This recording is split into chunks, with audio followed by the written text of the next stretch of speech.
Hello नमस्कार दोस्तों, निमी technical classes में आप सभी का हार्दिक स्वागत है।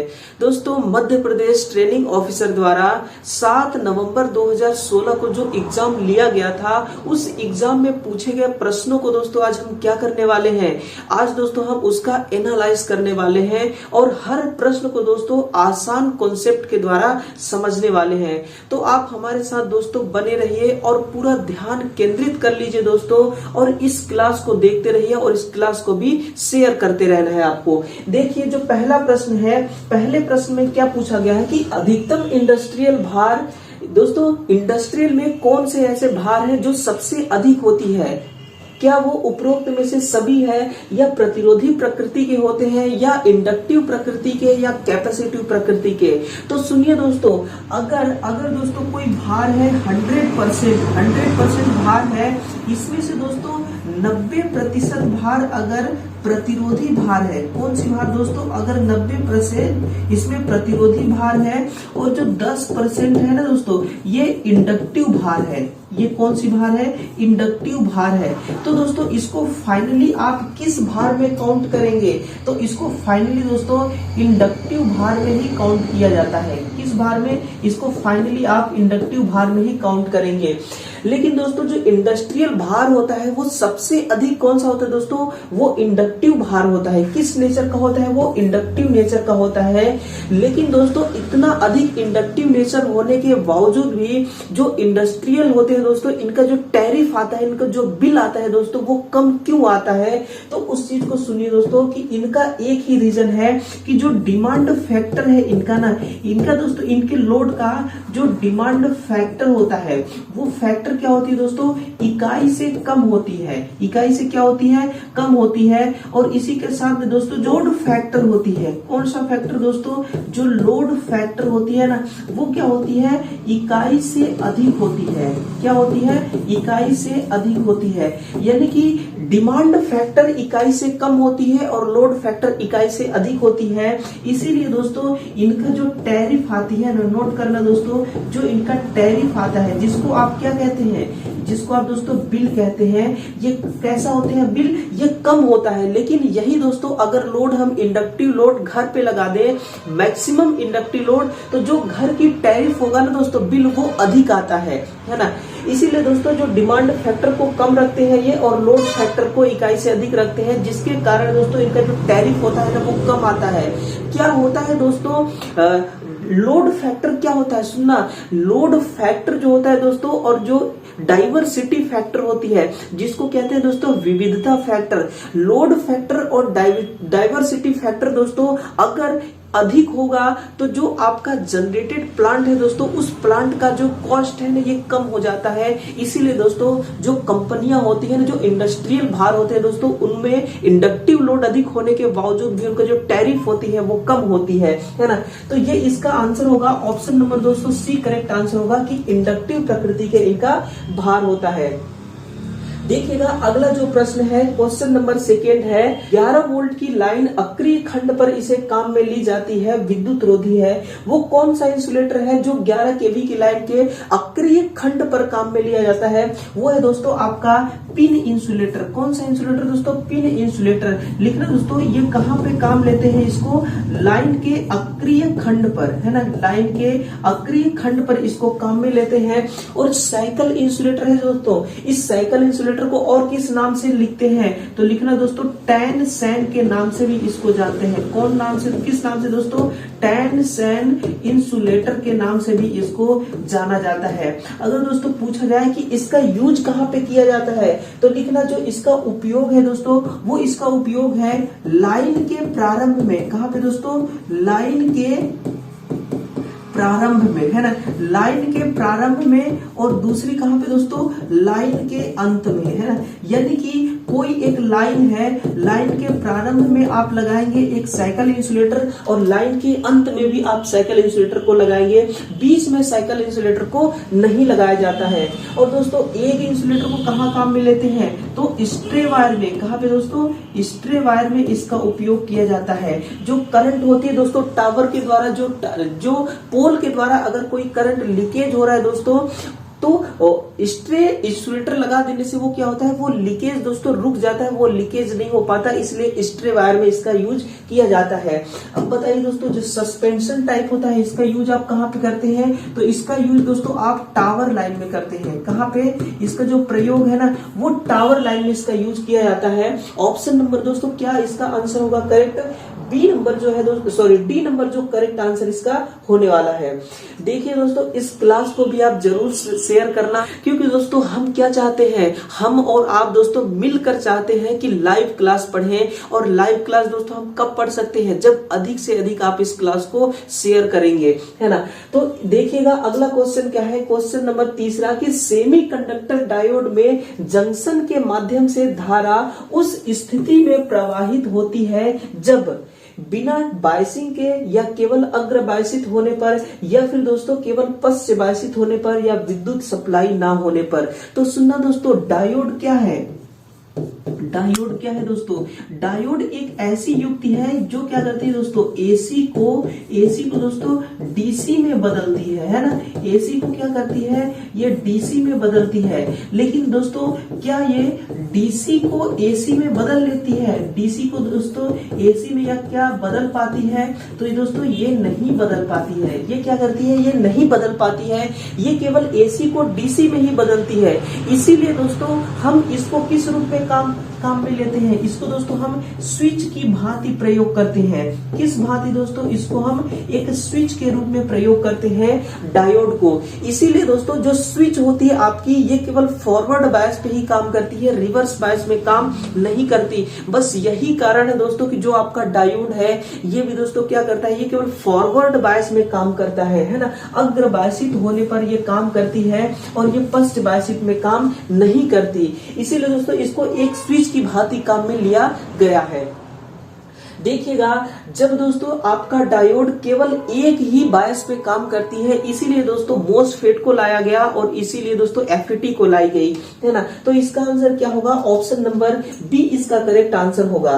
देखिए दोस्तों अगला प्रश्न क्या है कि ट्रांसफार्मर में तेल डाले जाने का क्या उद्देश्य होता है। जो आपका ट्रांसफार्मर है अर्धचालक तथा कुचालक के लिए दोस्तों, या चालक या कुचालक के लिए, या कुचालक तथा शीतलन के लिए, या शीतलन तथा तापमान के लिए।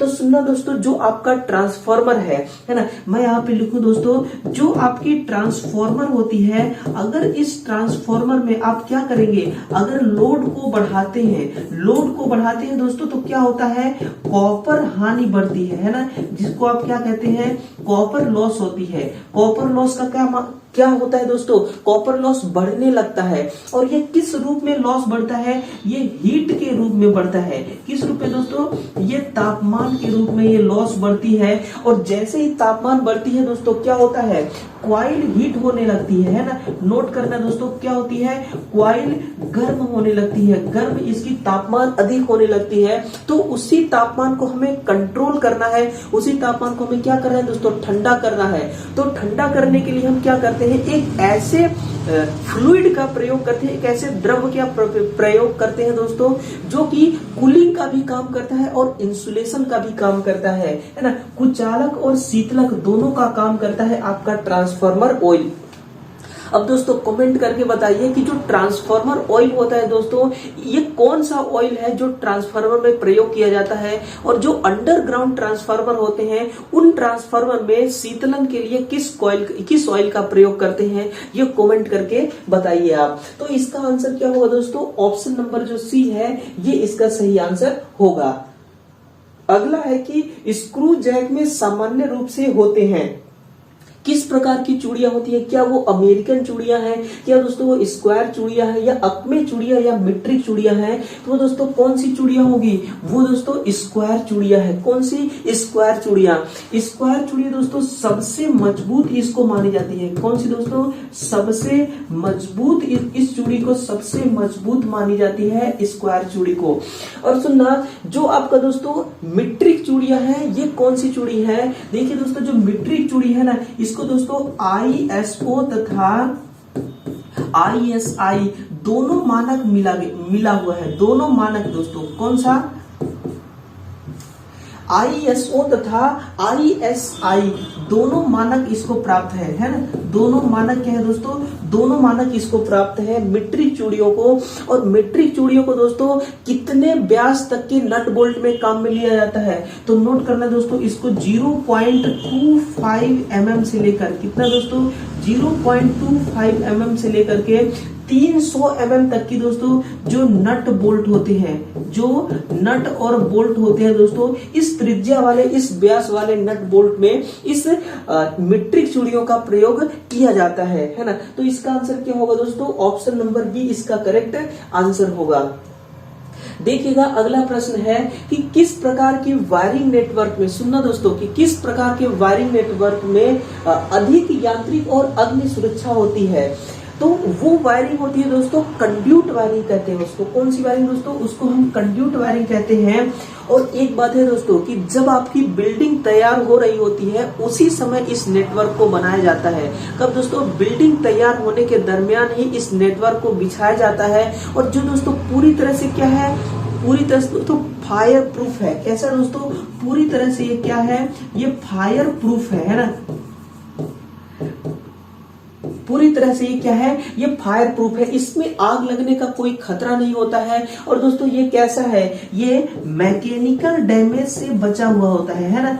मैकेनिकल दोस्तों डैमेज से, यानी कि यांत्रिक खतरा से दोस्तों ये पूरी तरह से सुरक्षित होती है और फायर प्रूफ होती है। लेकिन दोस्तों इसकी सबसे बड़ी हानि क्या है, नोट करना दोस्तों, इसकी जो हानि होती है वो हानि क्या है कि दोस्तों इसमें मेंटेनेंस, यानी कि दोस्तों क्या लिखूं मैं, इसको लिखता हूं दोस्तों अनुरक्षण, है ना। जो इसका अनुरक्षण करना है दोस्तों, ये अनुरक्षण करना बहुत महंगा पड़ता है, यानी कि कठिन होती है ना। क्या होती है, इसका अनुरक्षण कठिन होती है, क्योंकि एक बार अगर कोई फॉल्ट आ गया तो उस फॉल्ट को ढूंढना दोस्तों बहुत मुश्किल होता है और बहुत मुश्किल भरा काम है। यही इस वायरिंग का सबसे बड़ा नुकसान होता है। तो ऑप्शन नंबर ए इसका करेक्ट आंसर होगा। देखिएगा अगला प्रश्न क्या है, क्वेश्चन नंबर 7 कि वाट मीटर में दोस्तों क्या होता है, वाट मीटर को हम क्यों प्रयोग लेते हैं, क्यों प्रयोग में लेते हैं। तो लिखना दोस्तों, इसका जो प्रयोग होता है वाट मीटर का प्रयोग होता है दोस्तों पावर मापने के लिए, है ना। पावर मापन में इसका प्रयोग लिया जाता है। देखिए दोस्तों 3 फेज सिस्टम में, किस सिस्टम में, नोट करना दोस्तों, 3 फेज सिस्टम में दोस्तों इसका यूज किया जाता है पावर को मापने के लिए। और साथ ही साथ दोस्तों क्या होता है, इसमें एक सीसी कॉइल होती है और एक पीसी कॉइल होती है ना। एक सीसी का मतलब क्या हो दोस्तों, करंट कॉइल, है ना। इसका मतलब क्या होता है, करंट कॉइल। और एक पीसी होती है, इसका मतलब क्या होता है दोस्तों, पोटेंशियल कॉइल। नोट करना, इसका मतलब होती है पोटेंशियल कॉइल। यानी कि दोस्तों जो आपकी करंट कॉइल है ना, ये दोस्तों मोटे तार की बनाई जाती है। किस तार की, ये मोटे तार की बनाई जाती है। और ये दोस्तों पतले तार की बनाई जाती है ना। किस तार की, ये पतले तार की और ये मोटे तार की, यानी कि पीसी दोस्तों पतले तार की और सीसी मोटे तार की बनाई जाती है। अगर दोस्तों आपसे पूछूं मैं कि मोटे तार का बनाने का क्या उद्देश्य है, तो एक ही उद्देश्य है दोस्तों कि जो करंट है दोस्तों वो ड्रॉप ना होने पाए। क्या दोस्तों, जो करंट है ना, जो करंट है दोस्तों, करंट लॉस ना होने पाए, इसीलिए लॉस ना होने पाए दोस्तों, इसीलिए हम इसको मोटे तार से बनाते हैं, है ना। तो इसका आंसर क्या होगा, ऑप्शन नंबर दोस्तों इसका डी करेक्ट आंसर होगा कि वाट मीटर के अंदर एक सीसी कॉइल होती है और एक पीसी कॉइल होती है। अब कमेंट करके बताइए दोस्तों कि 3 फेज सिस्टम में जो सीसी कॉइल है इसका कनेक्शन कैसे किया जाता है और जो पीसी कॉइल है इसका कनेक्शन कैसे किया जाता है। देखिएगा इसी के साथ में जो अगला क्वेश्चन है, क्वेश्चन नंबर दोस्तों 8 नंबर का क्वेश्चन है कि सप्लाई सिस्टम में भारों को समांतर क्रम में जोड़ने का क्या उद्देश्य होता है। तो लिखिएगा दोस्तों, जो आपका भार होता है, क्या दोस्तों, जो आपका भार होता है जिसको आप क्या कहते हैं, जिसको आप कहते हैं दोस्तों लोड। इस लोड को ना बनाने, इस लोड को दोस्तों डिजाइन करने का तीन तरह से डिजाइन किया जाता है। एक दोस्तों सिंगल फेज सिस्टम के लिए, किसके लिए दोस्तों, सिंगल फेज सिस्टम के लिए, और दूसरा दोस्तों 3 फेज सिस्टम के लिए। नोट करना, दूसरा 3 फेज सिस्टम के लिए, है ना, 3 फेज सिस्टम के लिए। और तीसरा क्या है दोस्तों, जो आपकी तीसरी पॉइंट है वो है डीसी सिस्टम के लिए। किसके लिए? डीसी सिस्टम के लिए। तो ये 3 सिस्टम है दोस्तों, एसी का सिंगल फेज, एसी का 3 फेज और डीसी सिस्टम के लिए। लेकिन दोस्तों इसका जो कनेक्शन होता है ना, वो कनेक्शन दोस्तों 2 प्रकार से करते हैं। किस प्रकार से दोस्तों? कनेक्शन 2 प्रकार से करते हैं। एक होता है दोस्तों सीरीज कनेक्शन और दूसरी क्या होती है? दूसरी समांतर कनेक्शन होती है। लेकिन ध्यान रखना दोस्तों, जब इस लोड का डिजाइन किया जाता है ना, अगर सिंगल फेज के लिए डिजाइन किया गया है तो दोस्तों इसको 230 वोल्ट से लेकर के 250 वोल्ट की वोल्टेज के लिए डिजाइन किया गया होगा। और 3 फेज के लिए दोस्तों 415 से लेकर के 440 वोल्ट के लिए डिजाइन किया गया होगा। यानी कि जब इसको दोस्तों पूरा निर्धारित मान का वोल्टेज दिया जाएगा तभी ये लोड कार्य करेंगे। और निर्धारित वोल्टेज किस कनेक्शन में मिलेगा दोस्तों? तो समांतर में दोस्तों क्या मिलेगा? निर्धारित एक समान वोल्टेज मिलता है। इसमें क्या मिलता है? एक समान वोल्टेज मिलता है। इसीलिए दोस्तों जो लोड होता है ना, इसको समांतर क्रम में कनेक्ट करते हैं। किस क्रम में दोस्तों? समांतर क्रम में। किस उद्देश्य से करते हैं? ताकि जिस उद्देश्य से इनको डिजाइन किया गया है उसी उद्देश्य को कंप्लीट करने के लिए हम क्या करते हैं कि इसको सभी लोडों को दोस्तों समांतर क्रम में जोड़ते हैं, ताकि इन सबको एक समान रूप से विभव मिल सके, एक समान रूप से वोल्टेज मिल सके, है ना। तो इसका आंसर क्या होगा? ऑप्शन नंबर दोस्तों सी इसका करेक्ट आंसर होगा।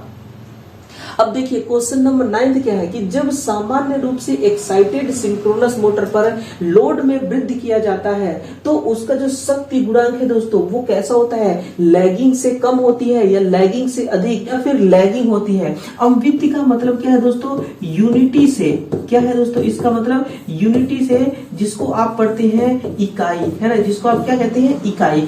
तो इसका जो पावर फैक्टर होगा दोस्तों वो लैगिंग से अधिक होता है। लैगिंग से क्या होता है? लैगिंग से अधिक इसका होता है। ये इसका सही आंसर है। देखिएगा अगला क्या है? वोल्ट मीटर की जो सुग्राहिता होती है दोस्तों इसको इसके द्वारा दी जाती है। वोल्ट मीटर की सुग्राहिता दोस्तों किसके द्वारा दी जाती है? ओम प्रति वोल्ट या पूर्ण पैमाना की विक्षेपी धारा के व्युत्क्रम। तो दोस्तों ये ओम प्रति वोल्ट के द्वारा भी दी जाती है और पूर्ण पैमाना की विक्षेपी धारा के व्युत्क्रम, यानी कि दोस्तों ऑप्शन नंबर जो बी है ये इसका करेक्ट आंसर होगा। तो ये 10 क्वेश्चन था दोस्तों। अब कमेंट कीजिएगा दोस्तों कि कौन सा ऐसा क्वेश्चन है जो दोस्तों आपको सबसे अधिक प्रभावित किया, और कमेंट करके बताइए दोस्तों, अपने दिल की राय बताइए दोस्तों। हम आपके दिल की बात जानना चाहते हैं। और इसी के साथ दोस्तों कल फिर से तैयार रहिएगा सुबह 7 बजे। इसका सेकंड भाग लेकर हम आपके सामने आएंगे और हर क्वेश्चन को दोस्तों पूरी तरह से आसान शब्दों में एक्सप्लेन करने की कोशिश करेंगे। और दोस्तों अगर समझाने का तरीका अच्छा लगा होगा तो एक प्यारा सा दोस्तों मैसेज कमेंट बॉक्स में छोड़ दीजिएगा। हम आपके मैसेज का इंतजार करेंगे। तो चलिए कल फिर से मिलते हैं। तब तक के लिए दोस्तों आप सभी का बहुत बहुत धन्यवाद। Thank you.